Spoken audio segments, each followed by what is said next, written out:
Hello everyone, we're back in the second video of chapter 4 lectures about defining and explaining leisure behaviors. In this video, we will explore some of the demographic reasons, explanations about why some people do certain kind of leisure and other people do other kind of leisure. There's a differences obviously, and we will first look at their demographic explanations. To begin, what does demographic information mean?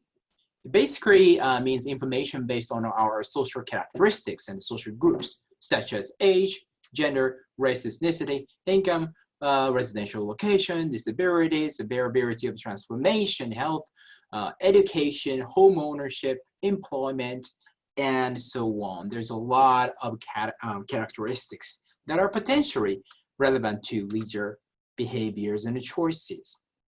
Now, we will focus on the 6 major demographic characteristics. Some of them, actually 4 of them, are discussed in depth in the chapter: gender, age, race, ethnicity, and income, social status, social class. And I will add 2 things, the last 2, disabilities as well as sexuality issues, to this lecture, because I think they're very, very important topics, especially right now. So before getting into any of those specific demographic factors though, I wanted to address this question.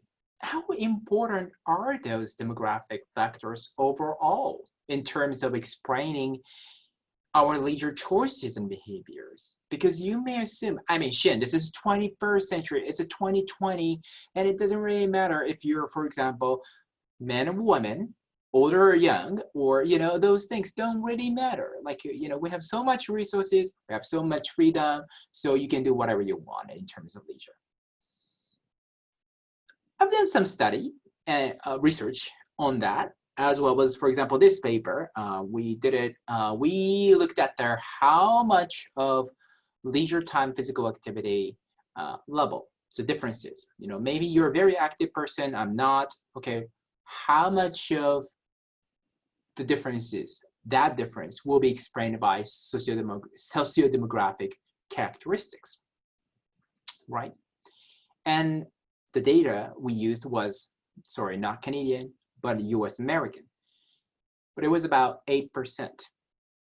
8% of the differences in LTPA behaviors were explained by those demographic factors. Other studies, there are a few similar studies in different activity of the recreation, maybe tourism. They tend to converge around somewhere between 8 to 10, 12%. Yeah, so that's the rough number we're looking at, 8 to 12, 8 to 10. Now, how does it sound? Does it sound like a big number to you? Or it sounds like a small number to you? This is actually contextual. We cannot really, objectively say that this is a big or small, actually. But you may think that this is, there is a fair amount of influence from these demographic factors, at least together, all of them together. So let's look each one, beginning with age. In terms of the age, chapter talk about that there is a legal aspect to it too. For example, driving, which is very important for you, our leisure, right? If you want to go to the mountain area, probably you want to drive. Or even you go to like a shopping mall, maybe you can drive. If you can't drive, it's sometimes difficult to do your leisure. Or driving itself can be considered to be leisure activity too, right, for some of us. Now, in this province, Alberta, in Canada, you have to be 18 years old for Class 5 driver license, so normal driving license, 18. I think if you're even younger, you can take that practice driving license, and maybe if you're in the countryside, it's a little different, but typically it's 18. Another legally constrained activity is drinking, right? And drinking age in Alberta is, last time I checked, it was 18 years old. There you go. So those activities, some of the activity that we do cannot be done, well, we should not do them if you're younger than those ages. So there's legal aspect to the relationship between leisure and age. But also there are social norms and a social aspect to it too, though. For example, when I tell you partying and clubbing, what type of age group, what age group do you think of?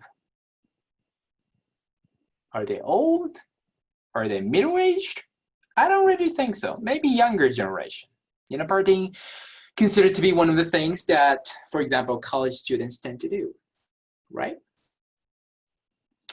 It's not, you know, there's no direct any regulation around that, but it tends to be in terms of stereotypes and the social norms around it. What about knitting? When I say knitting, what kind of age group do you think? Probably older people, although knitting can be very interesting and satisfying experience activity. But we have this age-graded social norms and stereotype about, oh, it sounds like older people's activity. Actually, I play golf. In my varsity, actually, undergrad, I played golf, and I was on a golf team, and I played golf quite a bit. And when I was a kid, my dad forced me to play golf, and I didn't like it, partially because, except that it was early morning, I thought it was an old person's activity back then. Yeah, I did. And I kept it secret from my friends, actually, because I was afraid of being kind of made fun of or even bullied because of that, right? And then one day, I think some of my friends saw me bringing my, golf bag and, those things. And then they knew and they thought it was cool. So that was good for me. Since then, I didn't hide it. But definitely, I know that I was aware of that social norms about that activity, golf. Another activity that's strongly related to age and maybe social norms is this. Do you know what this is? It looks like an orchestra in the middle, right? It's a classical music concert. Specifically, this picture was taken from the Wisphere Concert Hall. It's in downtown Edmonton. And if you've ever been there after all the craziness of the COVID-19, I recommend it. It's a good facility and a good service. I like it. And orchestra, Edmonton Symphony, is pretty good too, I think. So I recommend student have a student deal. Last minute student deal, $25. So that's a pretty good deal. Now, the first time I went there, it was very interesting because Edmonton tends to be, and especially downtown Edmonton tends to be more of a young, vibrant community. I think a lot of young business people are there and some arts and all that kind of thing. But Saturday night, I think it was, and all of a sudden, when there was this classical music concert, older folks, older people in nice dress and suits just show up from nowhere, and so many of them, and they started to really have fun, mingle with each other, appreciate classical music. They're very enthusiastic about the good performance as well. So I was like, wow, this is very interesting, right? I didn't see that quite a bit in downtown Edmonton. So again, this is very strongly related to age and the social norms. Chapter also describe maybe older age is as the leisure rich or leisure age. For example, there's one national data suggesting that Canadian people who are 55 years old or older tend to spend average 6 hours per day on leisure and sports activity. How do you think? 6 hours per day. Sounds pretty good, eh? Yeah, I think so. Because 55 years or older. So that means some of the people are not even retired from work. That's pretty good. Maybe older people tend to have more time on that. Do you spend 6 hours per day? Maybe not. You're busy with the school and everything and out of work, right? So that's pretty good. So maybe as we get older, we have more free time and leisure. Another good example here that supports older age as a leisure age claim, is the villages. When we say villages, that we mean very specific thing. It's a retirement community in central Florida, United States, with over 2,000 organized recreation activities centered around golf courses, recreational centers, swimming pools, and fitness centers. That's a lot. And average or median age over there is 70 years old. So that's very old community, community for older people. Because it's really funny, a lot of people in Edmonton and Canada in general sometimes retire and then they move to the South Florida, actually these areas, because they're not huge fans of cold weather in Canada. So they're done with that and they're going to move south. So again, this may all mean that the older age is a good time for leisure age. Now, there is also physiological or physical aspect to the relationship between leisure and age though, right? For example, this data, it's a little old, but that's the latest national data I can find in Canada. Sports participation by age. So the vertical line, from top to the bottom, it's the rate percentage of the people who do sports on a regular basis, right? And the horizontal line is a different age group. For example, in 15 to 19 years old, the left side, on average, between males and female, 54% do some sports, right? And that decreases as we age. You can see the clear declining pattern. And if it's a 55 and over, the average is 17%. That's quite a bit of a drop from there. And I would assume that this percentage overall is even lower now that it's 10 years after this data. I think that's the case overall. So there's that concerning decline for the older people in terms of sports, especially because of the physical benefits of the leisure and the physical activity we just learned in a different chapter, right? Now, what about gender? This is a biggie, leisure and the gender. Here's an interesting national data from 2015 Canada. Again, this is the latest data I've seen, so here we go. This is leisure or free time by gender, men and women, right? The top is total work. It's about the same, 7 hours and 30 minutes per day between men and women, okay. And it's broken down into paid work and unpaid work, like housework. They don't kind of add up because sometimes apparently there's overlap between them. Anyway, the point here is the free time. Men have on average 4 hours and 6 minutes. Women have 3 hours and 36 minutes. The gap here is 30 minutes. Canadian women spend 30 minutes less free time per day than men. And this is Canada, right? And this is 2015. Although we don't have a newer data yet, I've seen this over time from, I think, 1980s. And this didn't change much from somewhere 35 to 30 minutes. It almost stayed the same. It's not improving the gap. Now, what's the consequence? You may think that that's 30 minutes per day. What's the big difference? What's the big deal? But if you think about it, it's 30 minutes per day, okay? So 30 minutes, I have a calculator now in my hand. You can follow me. Times how many days in a year? 365 days in a year, right? Times, and this is for working adults. So how many years do we work overall? On average, let's say 40 years you work, right? Times 40 years. So that I have this many minutes of difference. So I'm gonna divide that by 60. Oh, no. Divide that by 60. That's the hour. Can you see that? Okay. 7,300 hours, I think. I could have got the calculation wrong, but that's a lot of hours that you get men will get automatically more so, statistically speaking, 7,300 hours of free time more just because they're men in Canada. That's concerning. That definitely impacts what kind of leisure activity can you do and how much.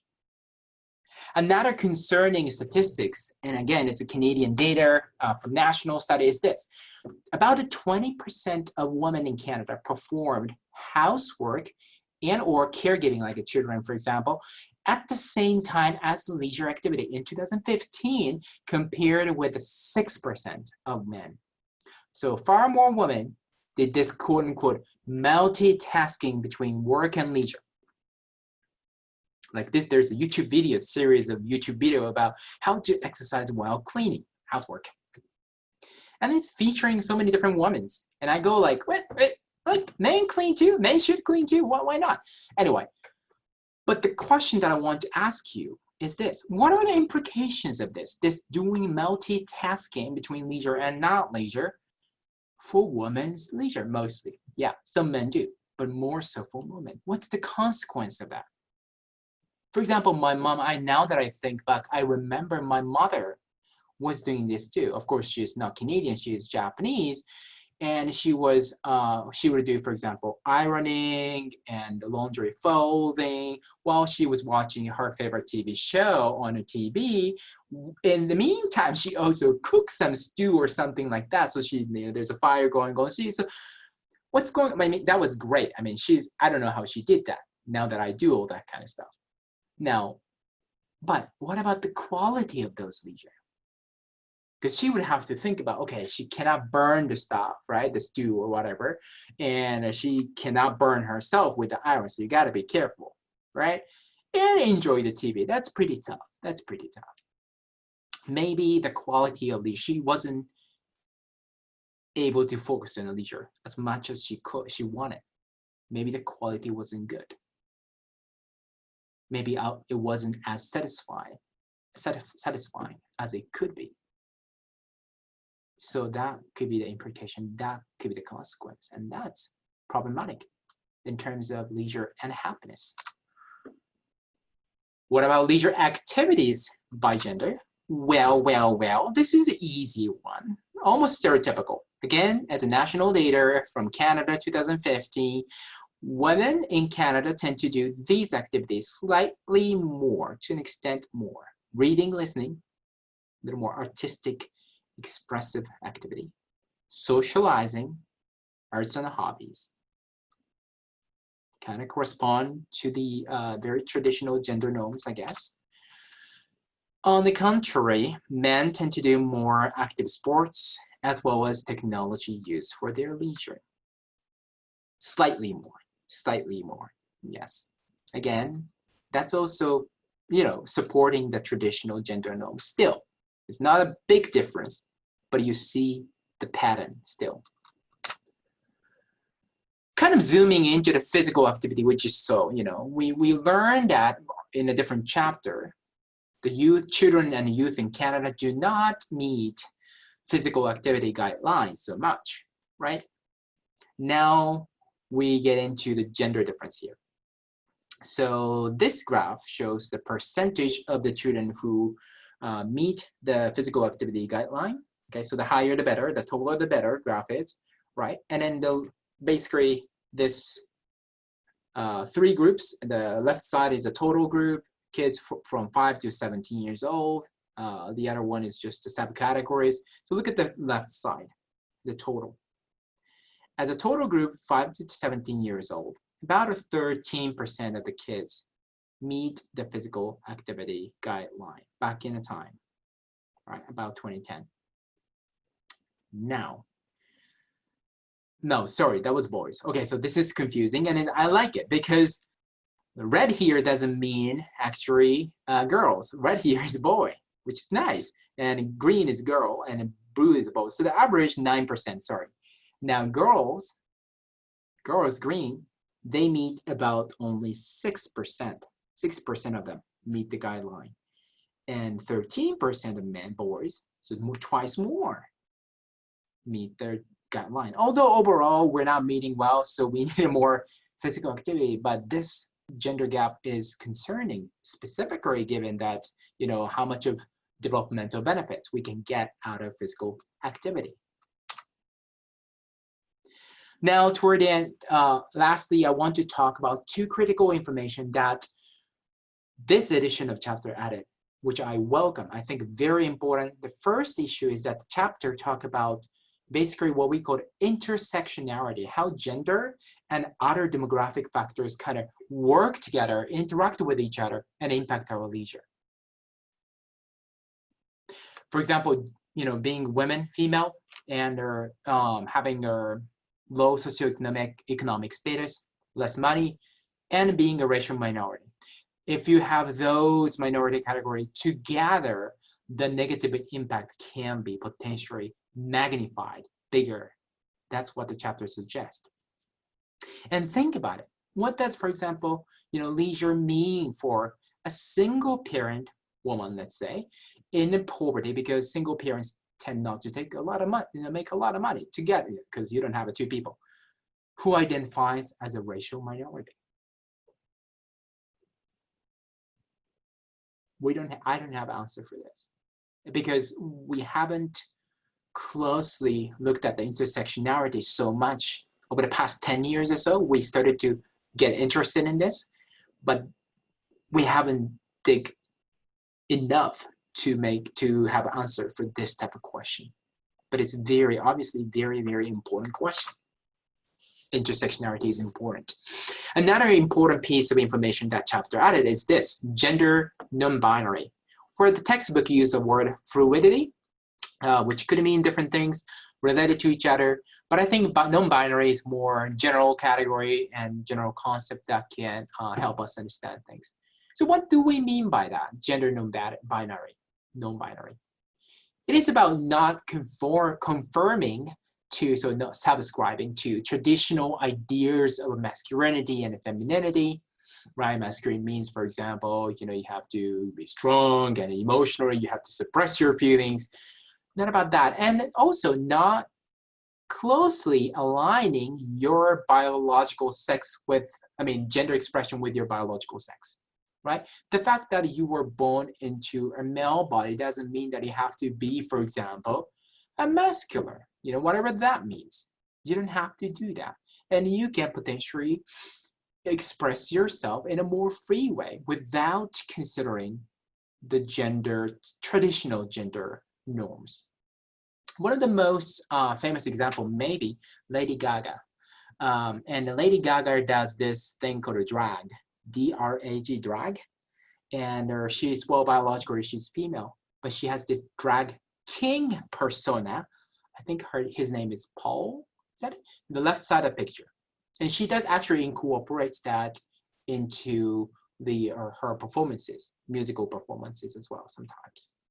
And generally speaking, actually her gender expression is very, clothes and fashions are very eccentric, and they don't conform to traditional female gender roles and norms as well. And this is very important for us to, this perspective, gender non-binary really makes us think about how much of our leisure choices are gendered and influenced by our gender ideas of gender norms, right? How many of boys just jump to sport, and especially certain kind of sports, like aggressive, violent sports maybe, just because they think that's what boys have, are supposed to do. Sometimes we don't even think about that alignment, connections. But it's important to think critically about these things. And important to know that they don't have to be so. They don't have to be associated.